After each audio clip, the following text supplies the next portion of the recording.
વિશ્વ હિન્દુ પરિષદ અને જન્માષ્ટમી મહોત્સવ સમિતિ દ્વારા શ્રી કૃષ્ણ જન્મોત્સવ નિમિત્તે ભવ્ય શોભાયાત્રા શહેરમાં યોજવામાં આવી છે। રાજકોટના મવડી ચોક ખાતે ધર્મસભા યોજાયા બાદ જન્મોત્સવની શોભાયાત્રાનું પ્રસ્થાન સંતો મહંતોએ કરાવ્યું હતું।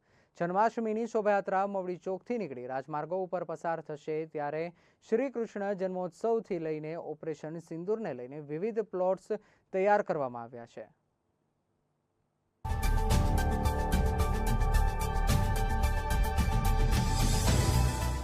સાતમ આઠમના પર્વની ખાસ કરીને સૌરાષ્ટ્રના પાટનગર રાજકોટમાં ધામધૂમપૂર્વક ઉજવણી થાય છે અને ખાસ કરીને રાજકોટ ખાતે આઠમના દિવસે ભવ્ય શોભાયાત્રા છે યોજાય છે।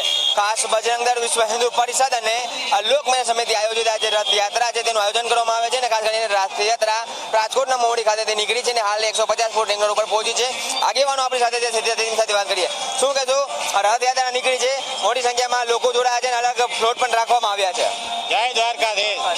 સમગ્ર સૌરાષ્ટ્ર ગુજરાત અને ભારતની સૌથી મોટી યાત્રા આજે ભગવાન કૃષ્ણના જન્મદિવસે નીકળી રહી છે।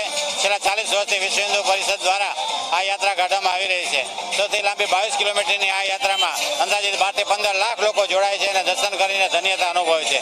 રાજકોટની શાન એવી આ શોભાયાત્રામાં 125 પ્લોટ જોડાયેલા છે, જેમાં ધાર્મિક, સામાજિક અને ટેકનોલોજી યુક્ત પ્લોટ છે। એ ખાસ કરીને રાજકોટની જનતા આ શોભાયાત્રામાં જોડાઈને શોભાયાત્રાને વધુ શોભાયમાન બનાવી રહી છે। ખાસ કરીને આ વખતનો જે થીમ છે એ રાષ્ટ્રભાવના અને ધર્મ ભાવનાને હારે જોડવામાં આવ્યો છે।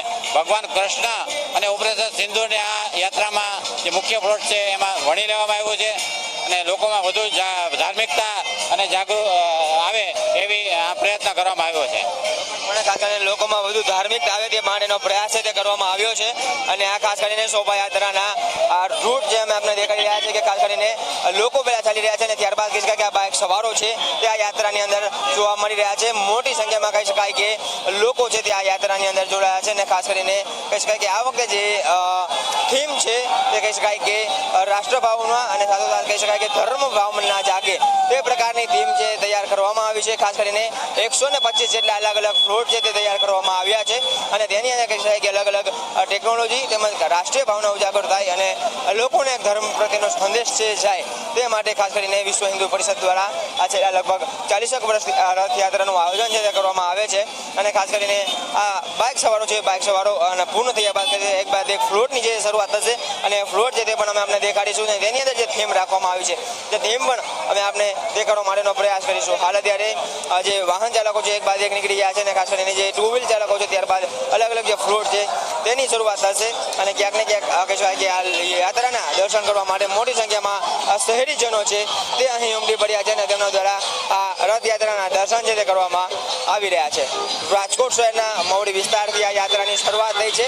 હાલ અત્યારે 150 ફૂટ રિંગ રોડ ઉપર આ યાત્રા જે પહોંચી છે જેમાં યુવાનો સૌથી મોટી સંખ્યામાં જોડાયેલા છે અને ખાસ કરીને ઉત્સાહનો માહોલ છે જોવા મળી રહ્યો છે।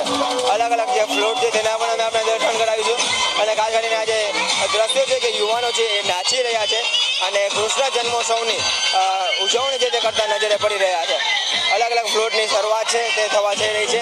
એ અલગ અલગ ફ્લોટ છે તે પણ આકર્ષણનું કેન્દ્ર છે તે પણ અમે આપણે દેખાડવાનો પ્રયાસ કરીશું અને મોટી સંખ્યામાં શહેરીજનો છે તે આ યાત્રાને નિહાળવા માટે ઉમટી પડ્યા છે। ખાસ કરીને આ ફ્લોટની અંદર યુવાનો દ્વારા કહી શકાય કે પોતાના વાહનોને શણગાર કરવામાં આવ્યો છે, તેમાં ફૂલોનો શણગાર કરવામાં આવ્યો છે। સાથે જ કહી શકાય કે સૌ પ્રથમ જે ફ્લોટની શરૂઆત છે તે મહાદેવના નામથી શ્રાવણ મહિનો ચાલી રહ્યો છે અને મહાદેવના નામથી કહી શકાય કે આ ફ્લોટની શરૂઆત થઈ રહી છે અને સાથોસાથ કહી શકાય કે ઓપરેશન જે સિંદૂર છે તેનો આ ફ્લોટ તૈયાર કરવામાં આવ્યો છે અને ખાસ કરીને ભગવાન જે કૃષ્ણ છે તેના જન્મદિવસની પણ ઉજવણીના ભાગરૂપે કહી શકાય કે ભગવાન કૃષ્ણની મટુકી અને ઝૂલા ઝૂલતા હોય તે પ્રકારની થીમ છે તે તૈયાર કરવામાં આવી છે।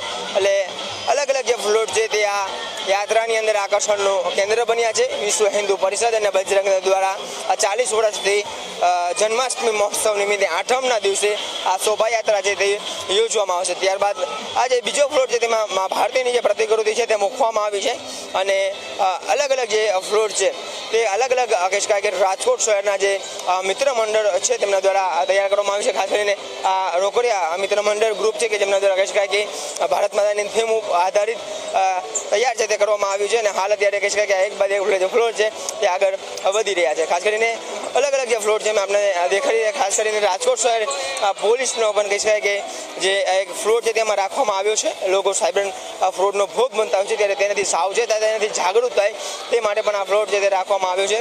ત્યારબાદ કહી શકાય કે એક રથયાત્રા છે તે રાખવામાં આવી છે, જેમાં ભગવાન કૃષ્ણને બિરાજમાન કરવામાં આવ્યા છે.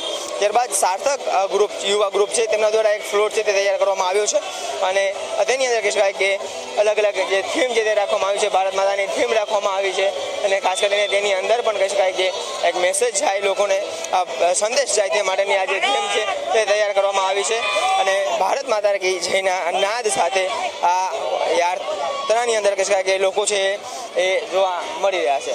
ખાસ મોટી સંખ્યામાં જે શહેરીજનો છે તે આ યાત્રાની અંદર જોવા આવી રહ્યા છે અને અલગ અલગ પ્રકારના જે ફ્લોટ છે તે રાજકોટના આ યાત્રામાં જોવા મળી રહ્યા છે અને ખાસ કરીને બ્રહ્મોસ જે મિસાઇલ છે તેની પણ કહી શકાય કે ફ્લોટ આમાં જોવા મળી રહ્યું છે. ખાસ અલગ અલગ પ્રકારની થીમ એ રાજકોટના આ રથયાત્રામાં જોવા મળી રહી છે, જેમાં ભારત માતાની તે ઉપરાંત કહી શકાય કે દેશની જે અલગ અલગ મિસાઇલો છે, મા ભારતીને વંદન સાથેના જે ફ્લોટ છે તે આની અંદર તૈયાર કરવામાં આવ્યા છે અને મોટી સંખ્યામાં શહેરીજનો છે તે અહીં જોવા મળી રહ્યા છે.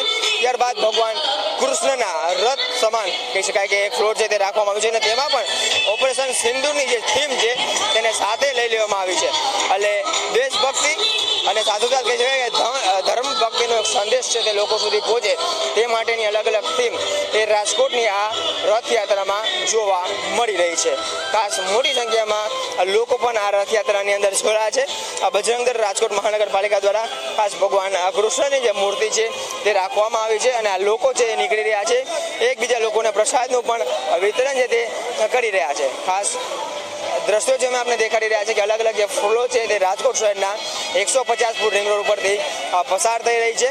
ત્યારબાદ જે બજરંગ મિત્ર મંડળ છે ભગવતીપરા મેન રોડ, તેમના દ્વારા પણ કહી શકાય કે અલગ પ્રકારની એક જે થીમ છે તે તૈયાર કરવામાં આવી છે, જેની અંદર દેશના સૈનિકો અને ખાસ કરીને ભારતીય કહી શકાય કે જે દળો છે તેના અલગ અલગ જે સાધનો છે, જહાજ છે, તેના કહી શકાય કે જે મિસાઇલો છે તે નજરે પડી રહી છે તે પ્રકારનો ફ્લોટ તૈયાર કરવામાં આવ્યો છે. ત્યારબાદ જે ગાયત્રી પરિવાર છે તેમના દ્વારા હવન છે તે સતત આ યાત્રાની અંદર ચાલુ રાખવામાં આવ્યું છે અને આ યાત્રાની અંદર તે એક ફ્લોટ છે તે આગળ વધી રહ્યો છે. અલગ અલગ પ્રકારે કહી શકાય કે ફ્લોટનું આયોજન છે તે કરવામાં આવ્યું છે. ખાસ જે અલગ અલગ જે ટ્રસ્ટ છે તેમના દ્વારા પણ અહીં આયોજન જે કરવામાં આવ્યું છે. આગળના પણ રસ્તો છે આપણે દેખાડવાનો પ્રયાસ કરીશ કે આ યાત્રા ખૂબ મોટી છે અને લાખોની સંખ્યામાં જનમેદની પણ આ યાત્રાને નિહાળવા માટે ઉમટી પડે છે. ખાસ આ દ્રશ્યોમાં આપણે દેખાડી રહી છે કે આ લગભગ 22 કિલોમીટર લાંબી યાત્રા છે કે જે રાજકોટ શહેરના મવડી ચોક ખાતેથી શરૂ થઈ છે. રાજકોટ શહેરના 150 ફૂટ રિંગ રોડ થઈ રહ્યા ચોકડી સુધી જશે, ત્યારથી કિસાનપરા ચોક, ફુલસાપ ચોક થઈને આ જે યાત્રા છે તે રાજકોટ શહેરના ત્રિકોણબાગ થઈને જે ઉપલકટ પેડેક રોડ વિસ્તાર આવેલો છે ત્યાં જશે અને ત્યાં કહી શકાય કે બપોરના સમય બાદ આ યાત્રા છે તે પૂર્ણ કરવામાં આવશે. ત્યારબાદ કહી શકાય કે જે રંગીલા હનુમાનજી ધૂન મિત્ર મંડળ છે તેના દ્વારા ખાસ કરીને તમામ જે યુવાનો છે તે સર ઉપર ટોપી સાથે જ ધ્વજા સાથે કહી શકાય કે આ રથયાત્રાની અંદર જોડાયેલા જોવા મળે છે. એટલે હાલ અત્યારે ખૂબ યાત્રા છે તે ખૂબ લાંબી છે અને અલગ અલગ પ્રકારના ફ્લોટ છે તેમાં તૈયાર કરવામાં આવ્યા છે. મુખ્ય જે થીમ છે કે આ વખતે કહી શકાય કે દેશભક્તિની અને સાથોસાથ કહી શકાય કે રાષ્ટ્રભક્તિની થીમ છે, તેની અંદર અલગ અલગ પ્રકારના ફ્લોટ તૈયાર કરવામાં આવ્યા છે. લોકોને અલગ અલગ પ્રકારના મેસેજ છે ત્યાં રથયાત્રા દરમિયાન આપવામાં આવી રહ્યા છે. કેમેરા પર્સન દિવ્યરાજ વ્યાસ સાથે દિલાવર સુડેસરા, ગુજરાત ન્યૂઝ, રાજકોટ.